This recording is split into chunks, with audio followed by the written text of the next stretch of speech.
श्रोता प्रेमियों, मैं राम सागर शास्त्री आप लोगों के समक्ष रखने जा रहा हूं एक प्रसंग। आखिर क्या कारण था जो राजा जनक ने सीता स्वयंवर का संदेश अयोध्या को नहीं भेजा। देखिए, एक बार की बात है, राजा जनक के राज्य में एक घटना घटित हो गई कि जनक राज के राज्य में घटना घटी महान। एक युवक ससुराल को करने चला पयान।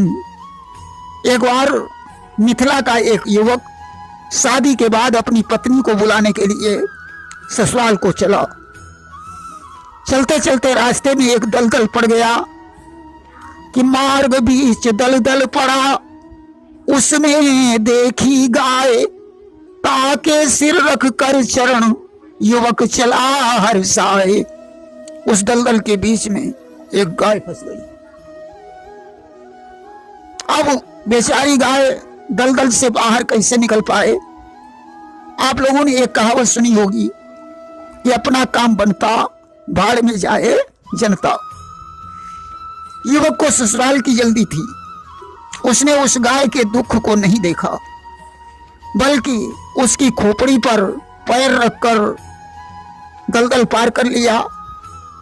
गाय ने उस युवक को श्राप दे दिया कि जो लोग अंधे होते हैं उन्हें तो कुछ दिखाई नहीं पड़ता, परंतु तुम्हारे तो दोनों आंखें हैं, फिर भी तुम मेरी मुसीबत को नहीं देख रहे हो। मैं तुम्हें श्राप देती हूं कि तुम अपनी पत्नी को देखते ही अंधे हो जाओगे। कि गाय तुरंत ही मर गई। देकर उसको साप, निज पत्नी को देखकर अंधे होंगे आप। आज साप को देखकर वो गाय मर गई।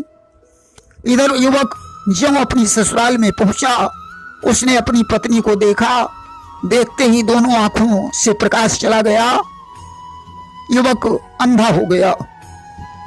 उसके अंधे होने की खबर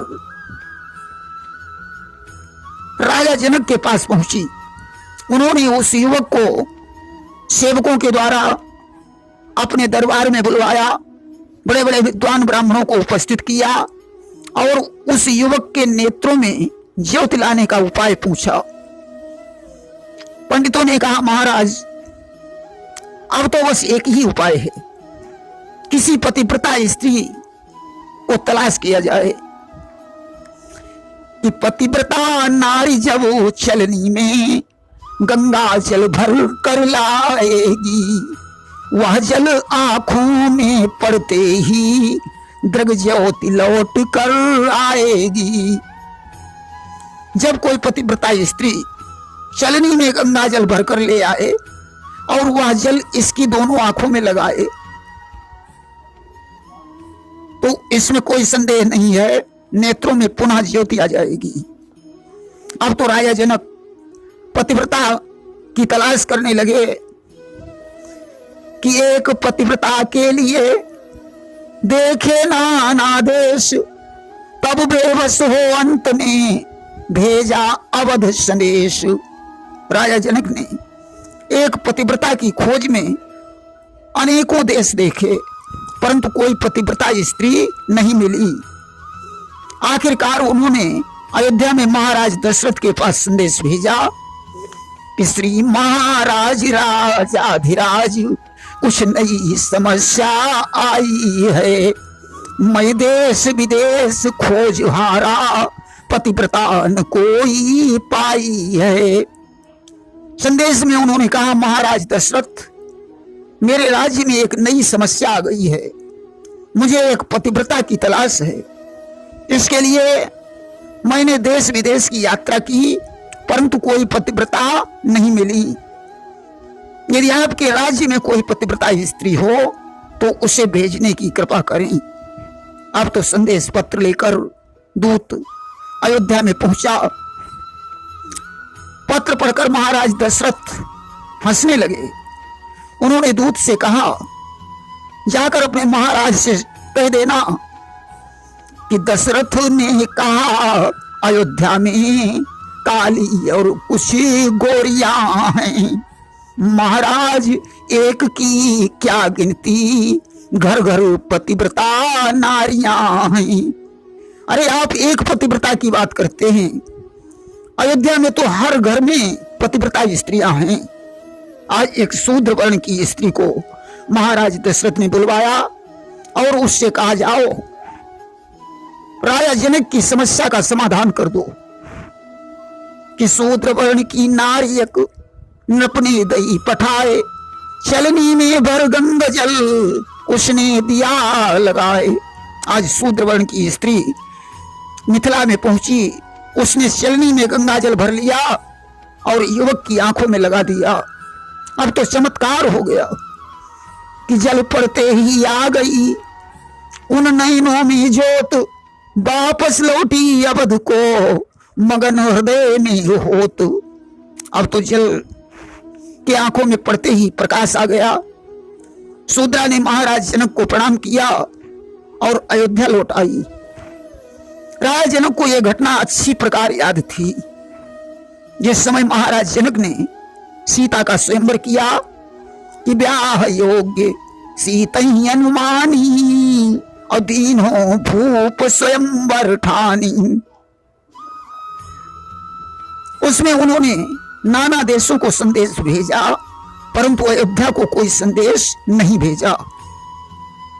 जनक विचार करने लगे कि जो संदेश अवधपुर जाई और पुर खरु भरु हुई है अधिकाई। अगर सीता के स्वयंवर का संदेश अयोध्या में जाएगा तो ये खबर सारे राज्य में फैल जाएगी और घर घर जहां पतिव्रता नारी और वैसे ही हो वीर बलधारी। अयोध्या में जब घर घर में पतिव्रता स्त्रियां हैं तो घर घर में वीर पुरुष भी होंगे। हमने तो स्वयंवर में धनुष रखवाकर प्रतिज्ञा की है कि जो वीर इस धनुष को तोड़ेगा उसी के साथ सीता का विवाह होगा। कहीं ऐसा न हो कोई शूद्र वर्ण का वीर पुरुष अयोध्या से आकर धनुष को तोड़ डाले और मुझे सीता का विवाह उसके साथ करना पड़े। किया भाई को वीर बलवाना और पूर्ण करी जो प्रण हम ठाना, तोरई धनुष सहित उत्साहू तो बरबस हो सिया संग ब्याहू। बस यही सोचकर महाराज जनक ने अयोध्या को संदेश नहीं भेजा कि यह विचार राजा उड़ावा और इसलिए अवध नाही संदेश पठावा। देखिए महाराज जनक ने अयोध्या में ही नहीं बल्कि किसी भी देश को सीता के स्वयंवर का संदेश नहीं भेजा था। मानस में गोस्वामी बाबा तुलसीदास जी ने संकेत किया है कि जिस समय कोई वीर धनुष को नहीं तोड़ सका उस समय महाराज जनक को बड़ा खेद हुआ और उन्होंने कहा कि द्यूप द्यूप के भूपति नाना अवाए सुनी जो प्रण हम ठाना। हमारे ठाने हुए प्रण को सुनकर देश देशांतरों के राजागण यहां उपस्थित हुए हैं, परंतु ऐसा कोई वीर नहीं है जो धनुष को तोड़ता। कि हाय कोई दिखाता मुझे नर नहीं, प्रण करे पूर्ण ऐसा धनुर्धर नहीं। देश देशांतरों के महीपति जुरे, जानकी के लिए पर मिला बर नहीं। आज सीता को हृदय से लगाकर जनक विलाप करने लगे कि हे सिए अनेक प्रयत्न किए पर कर्म की रेख मिटा न सके। रंगभूमि अनेकन भूप जुरे, धनु कोटिक भूप हिला न सके। विपरीत विधाता भये हमरे, हम पीले हाथ करा न सके। और दुल्हन का साज सजाया सभी, पर मांग तुम्हारी भरा ना सके। सजनों, जनक सीता से कहते हैं, मुझे क्षमा करना पुत्री, हम सारे प्रयत्न करके हार गए, विधाता की गति को कौन जान सकता है। मैंने तो तुम्हारी मांग सिंदूर से भरवाने की सारी कोशिश की, परंतु विवश हो गया। आज राजा मुझसे डांट कर कहने लगे कि हे द्वीप द्वीप के राजाओं, हम किसे कहीं बलशाली है। मुझको तो पूर्ण विश्वास हुआ, पृथ्वी वीरों से खाली है। पहले ख्याल होता ऐसा, तो फिर बेबसी नहीं होती। हम करते नहीं प्रतिज्ञा यह, तो ऐसी हंसी नहीं होती। आसरा छोड़ प्रस्थान करो, दुख हमें दिया है दाता ने। सीता सुकुमारी का विवाह लिखा ही नहीं विधाता ने। कि तजहु आस निज निज गृह जाहू, और लिखा न विधि वैदे ही विवाहू। आज जनक ने कहा, अगर मुझे ये पता होता कि पृथ्वी पर कोई वीर नहीं रह गया है, तो मैं ऐसी प्रतिज्ञा कदापि नहीं करता। समस्त राजागण अपने अपने घर चले जाएं, शायद सीता का विवाह ब्रह्मा ने ही नहीं लिखा है। उस समय जनक के बैन सुनकर लखनलाल को क्रोध आ गया। आज वो छोटा रघुवंशी उठकर खड़ा हो गया। उसने कहा, क्या कहते हो जनक, पृथ्वी पर कोई वीर नहीं रह गया? अरे पृथ्वी पर जिस दिन वीर नहीं होंगे तो ये पृथ्वी भी नहीं होगी। इस धनुष की क्या बात करते हो? मैं सारे ब्रह्मांड को उठाकर कच्चे घड़े की तरह फोड़ सकता हूं। कि आज्ञा गुरुदेव की मिल जाए, या रघुनंदन आयस पाऊं। इस जीर्ण धनुष को तोड़ ताड़ टुकड़े टुकड़े कर दिखलाऊं।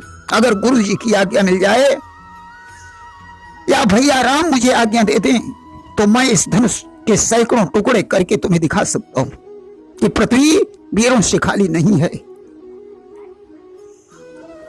आज राम ने लक्ष्मण को शांत किया कि लखन चुपचाप हो बैठो, वृथा क्यों क्रोध करते हो।